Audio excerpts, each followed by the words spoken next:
अस्सलाम वालेकुम। Welcome to lesson number 7 जिसमें हम डिस्कस करेंगे अपने कैमरा के फोकसिंग मोड्स और मीटरिंग मोड्स।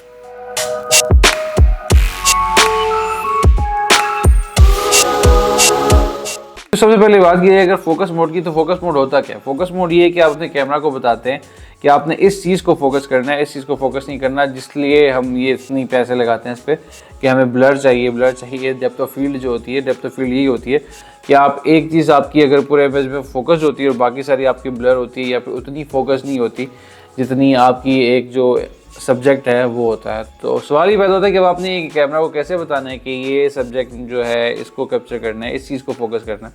तो इसको बताने के लिए डिफरेंट मोड्स आते हैं कैमरा में। तो तकरीबन 3 एक मोड्स ऐसे हैं जो कि हर कैमरा में होते हैं, बाकी हर कैमरा टू कैमरा जो है ये वेरी करते हैं। और अगर इन 3 मोड्स की बात की जाए तो सबसे पहले इसमें आता है सिंगल पॉइंट। सिंगल पॉइंट का मतलब ये होता है कि जब भी आप सिंगल पॉइंट सेलेक्ट करते हैं तो उसमें कैमरा में आपके पास एक पॉइंट आ रहा होता है, एक स्पॉट आ रहा होता है। आपने उसके थ्रू बताना होता है कि यार ये चीज़ मेरी फोकस करो। तो उसका सिंगल पॉइंट जैसे इसके नाम से भी लग रहा है कि ये सिर्फ एक चीज़ को फोकस करेगा। तो जैसे अगर मैं ये हाथ आगे रखता हूँ और मैं कहता हूँ कि इस पॉइंट आता है यहाँ पे और मैं इस पॉइंट को यहाँ पे सेलेक्ट करता हूँ और कहता हूँ कि सिर्फ इस हाथ को फोकस करे, तो जैसे भी आपको इस कैमरा में नज़र आ रहा है कि ये मेरा हाथ फोकस है और बाकी सब चीज़ें उतनी फोकस नहीं है जितना मेरा हाथ फोकस है। तो ये हम अचीव कर सकते हैं सिंगल पॉइंट से। और हम सिंगल पॉइंट फोकस कब यूज़ करते हैं? वो हम तब यूज़ करते हैं जब हमें पोर्ट्रेट्स या मैक्रो लेने होते हैं। वो क्यों पोर्ट्रेट्स में? क्योंकि हमारे पास एक बंदा होता है और जब भी हम पोर्ट्रेट्स लेते हैं तो हमेशा आपने जब भी उसको पोर्ट्रेट्स लेते हुए फोकस करना है तो हमेशा उसकी आइज़ पे फोकस करना है। डीएसएलआर और मिररलेस पोर्ट्रेट्स बेस्ट तब देते हैं जब आप उनकी आई को फोकस करते हैं। तो सिंगल पॉइंट फोकस आपने तब यूज़ करना है जब आपने पोर्ट्रेट्स लेने और पोर्ट्रेट्स लेते हुए आपने उसकी आई को फोकस करना है। वो पॉइंट आपने जो सिंगल पॉइंट है वो उसकी आई को बनाना है। या अगर आपको मैक्रो शॉट्स ले रहे हैं तो मैक्रो शॉट्स में भी जाहिर बात है आपका एक सब्जेक्ट बहुत आप मैक्रो करके देख रहे होते हैं, तो उसमें आपने कोई एक पॉइंट बताना है और सिर्फ वो वहाँ को फोकस करेगा, बाकी सब चीज़ें उसके अलावा ब्लर कर देगा। दूसरा फोकस मोड आता है मल्टी पॉइंट। इसके डिफरेंट नाम होते हैं हर कैमराज में। मल्टी पॉइंट जैसे इसके नाम से नज़र आ रहा है कि ये मल्टीपल पॉइंट्स को फोकस करेगा। तो अब पोर्ट्रेट्स में अगर हम मल्टी करेंगे तो हो सकता है कि वो आपके फेस को भी फोकस करे और कोई और पीछे अगर आगे पीछे कोई चीज़ पड़ी है तो उसको भी फोकस करे। तो इसलिए हम पोर्ट्रेट्स में सिंगल पॉइंट यूज़ करते हैं, मल्टी पॉइंट यूज़ नहीं कर सकते। तो फिर हमने मल्टी पॉइंट कब यूज़ करना है? हमने मल्टी पॉइंट तब यूज़ करना है या तो हमारे पास कोई एक ग्रुप है कि हमारे पास बहुत ज़्यादा बंदे खड़े हैं और हमने उनकी तस्वीर लेनी है, फिर हम मल्टी पॉइंट यूज़ कर सकते हैं कि वो ज़्यादा एरिया को फोकस करेगा और उस लिहाज से अपना एक फोकल पॉइंट बनाएगा और उस लिहाज से फोकस करेगा पूरे इमेज को देखते हुए। और फिर उसके बाद आ जाता है कॉन्टीन्यूस ऑटो फोकस मोड। इसमें क्या होता है कि अगर आप किसी भी एक्शन की तस्वीर ले रहे हैं कि अगर कोई मूवमेंट हो रही है और आप उस मूवमेंट की तस्वीर चाह रहे हैं, लेकिन आप बार बार उसको अगर सिंगल पॉइंट यूज़ करेंगे तो सिंगल पॉइंट में आप बार बार उसको एक एक पॉइंट बताते रहेंगे, वो बहुत ज़्यादा मुश्किल काम हो जाएगा। तो इसलिए हम उसमें continuous auto focus mode use करते हैं, जिसमें एक आप उसको शुरू में बता देते हैं कि ये एक चीज़ आपने फोकस करनी है। उसके बाद अगर वो चीज़ आपका सब्जेक्ट मूव कर रहा है तो आपका फोकस पॉइंट भी उस लिहाज से ऑटोमेटिकली मूव करता रहेगा। आपको हर शॉट पे ये बताना नहीं पड़ेगा कि यार ये फोकल पॉइंट है मेरा, ये फोकस पॉइंट है। तो ये हो गया हमारे 3 मेन ऑटो फोकस मोड्स। बाकी इसके अलावा जैसे मैंने आपको पहले बताया कि बहुत सारे ऑटो फोकस मोड्स होते हैं, लेकिन वो कैमरा टू कैमरा वेरी करते हैं, लेकिन ये मेन 3 मोड्स होते हैं और यही आपके मेन काम आते हैं। और बाकी इसके अलावा आपको अपना कैमरा देखना पड़ेगा कि आपके कैमरा में इसके अलावा कौन कौन से फोकस मोड्स हैं। तो आप उनको जब थोड़ा बहुत एक्सपेरिमेंट करेंगे तो आपको समझ आ जाएगा कि इसमें आपके कौन से फोकस पॉइंट्स यूज़ होने हैं। किसी में इसका AI सर्वो नाम होता है, किसी में AI कॉन्टीन्यूस होता है। इस तरह से काफ़ी डिफरेंट किस्म के हर कैमरा में इसके डिफरेंट किस्म के नाम होते हैं। तो अब अगर बात की जाए मीटरिंग मोड्स की, तो मीटरिंग मोड्स क्या होते हैं? मीटरिंग मोड्स ये होते हैं कि आपका कैमरा जो है कोई भी जब आप इमेज लेते हैं तो आपका कैमरा डिटरमिन करता है जितने डिफरेंट लाइट सोर्सेज होते हैं उसको डिटरमिन करता है और उस लिहाज से आपके इमेज का एक एक्सपोजर सेट करता है। तो ये आपने इसको कैसे बताना है वो आपने बताना है इसको मीटरिंग मोड्स के थ्रू। और मीटरिंग मोड्स होते हैं तकरीबन 3 किस्म के होते हैं जो कि आपको हर कैमरा में मिलते हैं।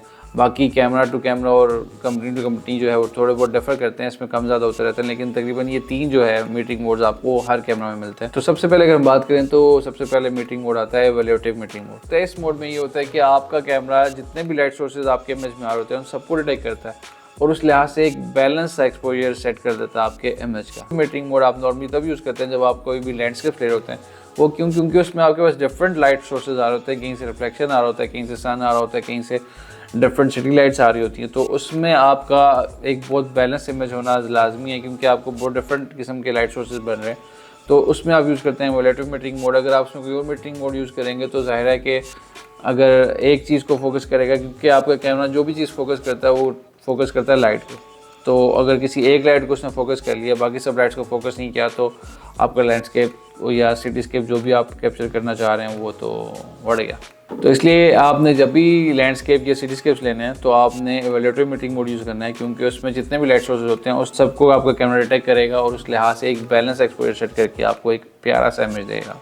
उसके बाद आता है सेंटर वेटेड मीटिंग मोड में क्या होता है, उसमें होता है कि आपके इमेज में जो दरमियान में चीज़ होती है उसका जो लाइट सोर्स बन रहा होता है उसके लिहाज से आपके पूरे इमेज का एक्सपोजर सेट करता है। और आपने ये कब यूज़ करना है? आपने ये तब यूज़ करना है जब भी आप किसी चीज़ की तस्वीर ले रहे हैं, तो आपका जो सब्जेक्ट है, बेशक पोर्ट्रेट है या कोई भी किसी भी चीज़ की तस्वीर ले रहे हैं आप, अगर वो आपके इमेज के बिल्कुल दरमियान में आ रहा है तो फिर आपने centre weighted metering mode use करना है, ताकि जो दरमियान में आपकी सोर्स बन रहा है उस लिहाज से जो उसकी लाइटिंग बन रही है उस लिहाज से पूरे इमेज का एक्सपोजर आपका कैमरा सेट कर दे।